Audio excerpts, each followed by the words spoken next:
Get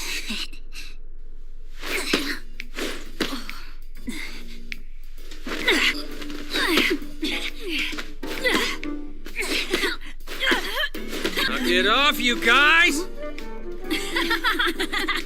Some of us are trying to sleep.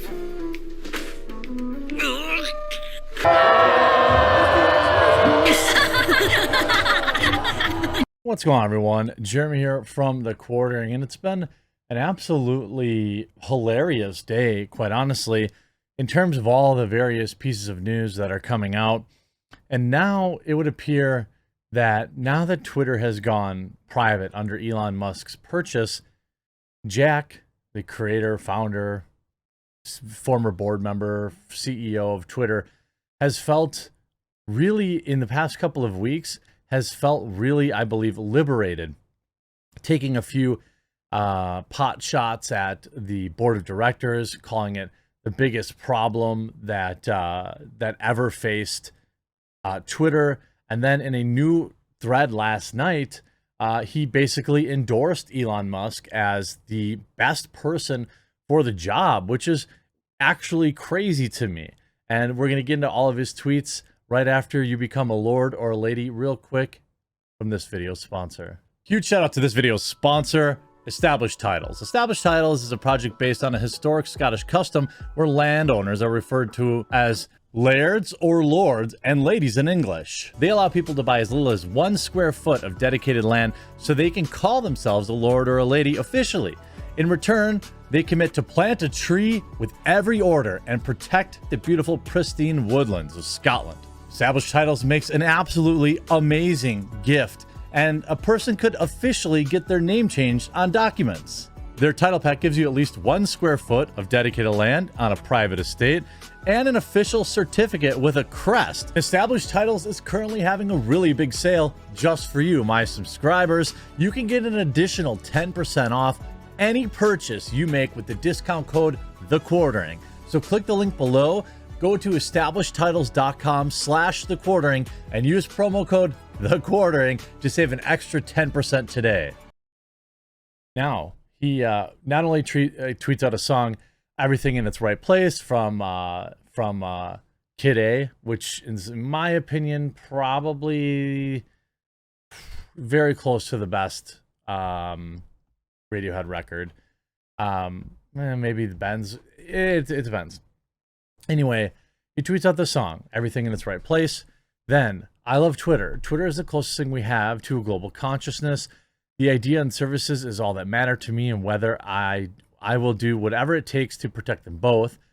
Twitter as a company has always been my sole issue and my biggest regret. It has been owned by Wall Street and the ad model. Taking it back from Wall Street is the first correct step. In principle, I don't believe anyone should own or run Twitter. It wants to be a public good at a protocol level, not a company, solving for the problem of it being company. However, Elon is the singular solution I trust. I trust his mission to extend the light of consciousness." I wonder how much DMT he had before he typed this. Anyway, Elon's goal of creating a platform that is maximally trusted and broadly inclusive is the right one. Also, this is also the goal of Parag Agrawal, which is why I chose him. I'm so happy. Twitter will continue to serve the public conversation around the world and into the stars. Now, a lot of people, I think, correctly point out, like, bro, you banned the president of the United States of America. It seems like Jack has kind of become more, I don't know, like more based or more like, centrist after he's kind of left that bubble. I don't know. Parag Agrawal really hasn't said anything. Twitter, other than the Twitter board, responding to the Twitter board, he's been absent entirely from Twitter. I'm sure that, he's very busy telling all his employees that the sky isn't falling. But if you look at a lot of these media articles, why Elon Musk has Jack Dorsey's trust to run Twitter, a look back at their friendship. If Twitter is now Elon Musk's world, it seems Jack Dorsey is ready to live in it. On Monday, this is via CNBC.com. On Monday, after weeks of back and forth between the richest man in the world and Twitter's board, Musk bought the company at a value of $54.20 a share, a deal valued at $44 billion. That very same day, Twitter founder and former CEO Jack Dorsey tweeted, Musk was the singular solution he trusts to transform the platform. In principle, we already read his tweets. The sentiment appears to echo Elon Musk's offer from earlier this month, in which the billionaire stated Twitter needs to be transformed as a private company, specifically because I believe in its potential to be a platform for free speech around the globe, and I believe free speech is a societal imperative for a functioning democracy. But Musk and Dorsey's commonality dates back farther than Monday's headlines. In 2016, a Demexo digital marketing event in Germany, Dorsey said Musk was a really good model of how to use Twitter, according to Business Insider. In February 2019, in a Twitter interview, Dorsey told New York Times reporter Kara Swisher that he respected how Musk was focused on solving existential problems and sharing his thinking openly on the platform. At a Twitter company event back in January 2020, Dorsey asked Musk about the platform and how he would improve it. Musk replied that he would find a better way to differentiate bots from real people on the platform, which Musk also vowed to improve since he offered to buy Twitter. And then the admiration has flowed both ways. Back in March of 2020, when Dorsey was on the verge of being ousted as CEO by an activist hedge fund, Musk stated his allegiance to Dorsey, tweeting, "He has a good heart." But Dorsey may have more to gain from Musk's Twitter purchase than friendship alone. If the deal is completed, Dorsey's 2.25% stake in the company, which is about 18 million shares, which will be valued at roughly $975 million at Musk's price of $54.20 a share. By contrast, at its current market value, Dorsey's shares are worth $933 million. Do you think, Jack Dorsey, do you think people actually like view a actual difference between $975 million and $933 million? Even for a rich guy, I doubt that difference makes much of a, matters at all. Now, of course, he has said that no one should own the platform, but, if that were true, why does he hang on to those shares? And I've said for a long time that Twitter, and I also think to the same extent Facebook, and to the same extent YouTube, in terms of the United States, we have our First Amendment. Not everyone has a First Amendment, so this doesn't apply globally, but where these companies were founded and are headquartered and benefit from United States tax benefits and legal protections, I think the argument could be made that at minimum, Section 230 no longer should apply to them if they are not going to play the game evenly. Meaning, if Twitter wants to non-shadow ban and enforce their rules evenly across political aisles, then sure, allow Section 230 protection.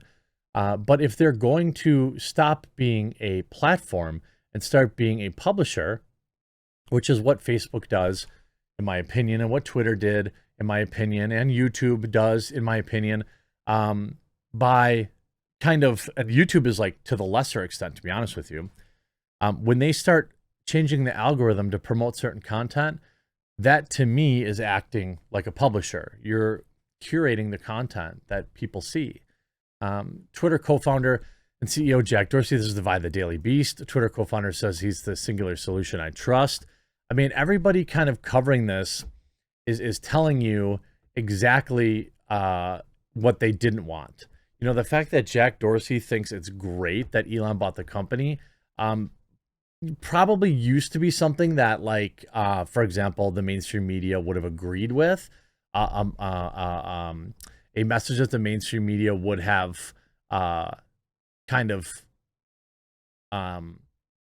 amplified. But they don't like Jack anymore because he's spoken out against him. You can see Elon's out here showing his Raptor 2 rockets at Starbase. We need them. We need more Starlink satellites. We see him responding about the narrative about, oh, Elon's going to make the platform absolutely insane. And then you have, per Astra ad Astra. Jeremy's razors coming in here. We're ready to launch. Just say when. And this is Elon's Musk cologne. You see Donut Operator here too. I wish you would buy YouTube. Yeah, I do too. All I want, and it's so sad. It's like all I want as a creator is a fair shot. YouTube doesn't recommend my videos to people who have never been to my channel before. That's why I so often have to like beg. I don't care if you're watching on Odyssey, Rumble, or BitChute, or YouTube. Like, the number one thing you can do to help me is just subscribe. It's free. I know you might have to create an account. I don't care if you use a, you know, your whatever, your non-normal stuff or whatever. I don't care. But like, unless people are actually subscribing to my channel, YouTube definitely never promotes it. And it used to. There used to be a time when I was doing the exact same. I think I'm putting out better videos now than I ever have. There was a time where I was gaining 5,000 subscribers a day, 10,000 subscribers a day. Now it's like we're all quarantined in this little spot. Like Tim Pool and my channel and like even Crowder, we're all growing at the exact same controlled rate. You know, like we're not shrinking, thankfully, but we're not growing like we used to. And maybe we've matured, like, you know, we've reached everybody that we're going to reach, but that seems unlikely. You know, and you just see a lot of people just kind of coming out in support of this. And there's been a lot of redemption arcs happening that I wasn't expecting. Like, I legitimately wasn't expecting Elon to complete this purchase. I wasn't expecting Jack Dorsey to be based. And like the media, you know, they hate it. They're trying to say, oh, well, Jack Dorsey's only supporting this because he's getting $60 million extra dollars. Get out of here. The way Jack Dorsey dresses and lives his life, I doubt he cares about the $900 million. The guy has plenty of money. He's got Square. He's got other stuff going on. So the media is super salty that now they've teamed up as like a bromance. I hope you enjoyed this video. We'll talk to you again real soon.